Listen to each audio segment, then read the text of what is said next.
Talvez você já esteja familiarizado com a história trágica do OceanGate Titan, um submergível de tamanho reduzido projetado especificamente para explorar os destroços do Titanic localizados a 3.800 metros de profundidade.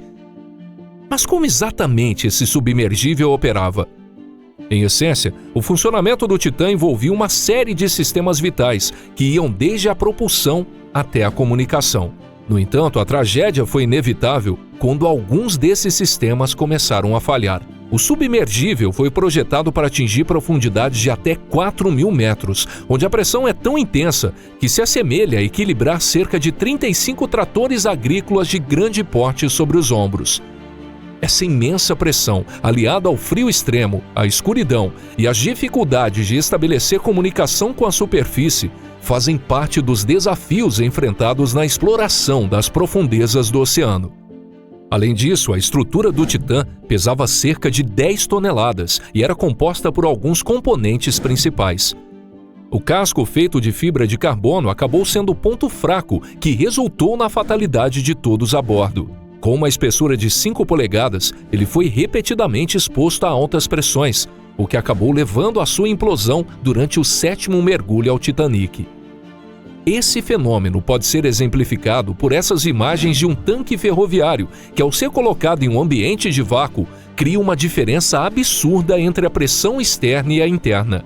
E no caso do Titã, a implosão provavelmente ocorreu de forma ainda mais rápida. Isso me leva a questionar quais medidas foram realmente tomadas para evitar essa ocorrência. Uma das formas de prevenir falhas como essa é criar um modelo virtual do submergível e testar seus limites. No entanto, a fibra de carbono é notoriamente difícil de modelar, pois não se trata de um único bloco de material, mas sim de várias fibras finas entrelaçadas e unidas em conjunto. Isso significa que existem inúmeras maneiras de enfraquecer a estrutura à medida que as camadas se movem e se separam umas das outras. E é nesse ponto que o segundo sistema deveria entrar em ação. Um programa de monitoramento acústico em tempo real foi implementado pela OceanGate, com a promessa de poder detectar qualquer deformação no casco antes de uma falha catastrófica. Essa tecnologia estava descrita em uma patente mantida pelo CEO da empresa, Richard Stockton. Vários sensores de pequeno porte, como microfones ultrassônicos e medidores de tensão, foram utilizados para monitorar as vibrações na fibra de carbono. Os dados coletados seriam enviados em intervalos regulares para um sistema centralizado, onde seriam armazenados e analisados. Dessa maneira, seria possível antecipar condições problemáticas tanto na estrutura interna quanto externa. No entanto, esse tipo de teste ainda é uma área relativamente nova e, claramente, não foi suficiente.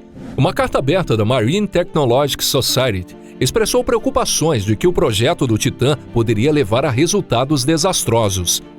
Não era apenas o uso da fibra de carbono que causava essa preocupação, mas também um formato tubular, que é muito menos eficiente em distribuir a pressão do peso do oceano em comparação com uma esfera. Além disso, as tampas das extremidades do submergível eram feitas de titânio e fixadas ao casco principal usando 18 parafusos. Essa configuração impedia que os passageiros saíssem por conta própria, pois a remoção dos parafusos só poderia ser feita externamente. A janela de visualização também era supostamente feita de um material certificado apenas para 1.300 metros de profundidade, o que representa apenas 1/3 da profundidade do Titanic. Todos esses componentes foram testados em conjunto em um terceiro modelo, em colaboração com a Universidade de Washington. Nessa fase, um ex-funcionário chamado David Lockridge expressou preocupações sobre o modelo em escala do submergível por ele ter apresentado falhas na fibra de carbono durante os testes de pressão. Mas como exatamente o Titã operava? E como se orientava? Após um briefing inicial, a primeira etapa do lançamento do Titã envolvia a instalação da estação de ancoragem do navio principal. Essa característica é o que diferencia o Titã de um submarino, pois um submarino é capaz de navegar de forma autônoma, saindo e retornando ao porto por conta própria. A estação de ancoragem era preenchida com água do mar em seus tanques de lastro, aumentando seu peso e fazendo com que ela mergulhasse cerca de 9 metros abaixo da superfície. Nesse ponto, o Titã se desprendia da estação de ancoragem e iniciava sua descida, enquanto a estação flutuava para cima e reabastecia seus tanques. Durante o retorno, o processo era revertido. O Titã era cuidadosamente equilibrado para evitar deslocamentos desnecessários, movimentando-se apenas quando os propulsores elétricos fossem ativados.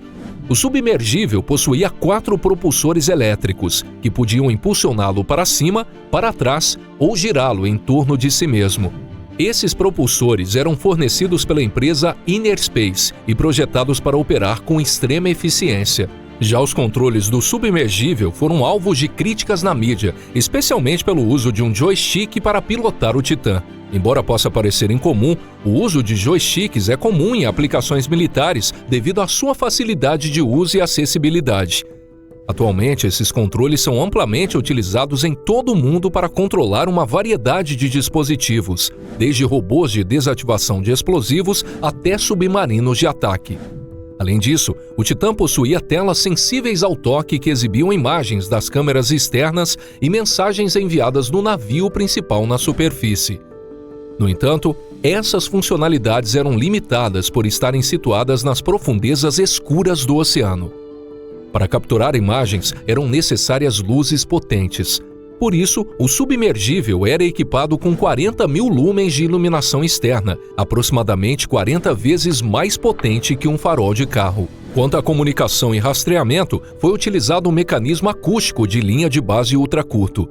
Inicialmente, o navio na superfície emitia uma frequência de áudio a partir de um transdutor. Quando o transponder no Titã recebia esse sinal, ele respondia com um sinal semelhante, que era captado pelo navio. Basicamente, esse mecanismo funcionava semelhante ao código Morse, medindo o tempo necessário para receber o sinal na superfície e determinando a distância em que o submergível se encontrava. É importante considerar que em qualquer cenário de emergência em que os passageiros permanecessem vivos, como falta de energia ou comunicação, a melhor opção seria sempre retornar à superfície. No entanto, em caso de incêndio, medidas adicionais seriam necessárias, e é por isso que havia um extintor de incêndio a bordo e máscaras de fumaça para todos os passageiros. Mas por que retornar à superfície seria a melhor opção? Existiam 7 mecanismos para auxiliar o Titã a alcançar a superfície, incluindo o uso dos propulsores elétricos, liberação de pesos de chumbo e o enchimento de um balão inflável. Havia até um interruptor de homem morto, o que significa que teria funcionado mesmo se todos a bordo estivessem desacordados. Essa funcionalidade consistia no seguinte: após 10 horas de mergulho, o material que envolvia os sacos de areia se dissolveria completamente, liberando-os do fundo do Titã. Com a perda de peso resultante, o submergível adquiria flutuabilidade e começaria a subir em direção à superfície. No entanto, nenhum desses sistemas teria sido útil se o Titã não tivesse um novo suprimento de ar respirável. O objetivo desse suprimento de ar era fornecer oxigênio para o casco e remover o dióxido de carbono. O oxigênio era fornecido por tanques a bordo e o dióxido de carbono provavelmente era removido por um purificador de CO2. Uma escolha comum para esse propósito é o hidróxido de cálcio, que retém o CO2 em uma reação química, garantindo que o ar seja respirável. A trágica história do Titã e sua última expedição ao naufrágio do Titanic serve como um lembrete da importância de respeitar o oceano e abordar com responsabilidade todos os projetos que o envolvem.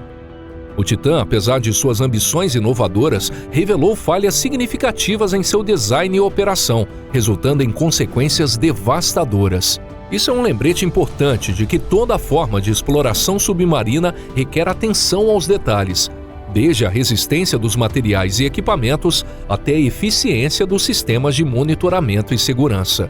Devemos sempre lembrar que o oceano é um ambiente complexo e que merece todos os cuidados necessários. Agora me diga, o que você acha disso tudo? Deixe a sua opinião aqui nos comentários e já aproveite e se inscreva aqui no nosso canal para acompanhar mais conteúdos como esse. Um forte abraço e até o nosso próximo vídeo.